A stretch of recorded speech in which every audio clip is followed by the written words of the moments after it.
So this is the trend in net migration since 1991. Net migration, as you know, is the number of people who come to the country as immigrants in 1 year minus the number of people who leave. The issue of immigration has been an issue in British politics since the 1960s, early 1960s, if not earlier.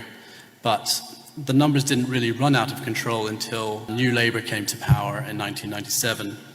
As you can see from the chart, the level of net migration in 1997 was about 50,000. Now, Tony Blair's government, as you know, probably liberalised the immigration rules on the family, work and asylum aspects. By 2004, net migration had hit 250,000 for the first time. The 2010 Tory manifesto pledged to get net migration down to the tens of thousands. Did they deliver? No, they did not. By 2015, net migration hit 1/3 When a majority in the EU referendum chose to leave the EU in 2016, voters named immigration as the top issue on their minds in driving their vote. The new government under Theresa May was faced with this question of how to reform the system in order to accommodate the new situation, and they were subject to intense lobbying efforts from the immigration industry and others. The government's choice to end free movement meant that EU nationals would henceforth need visas in order to come and live here. The kaleidoscope had been shaken, and it was time for the politicians to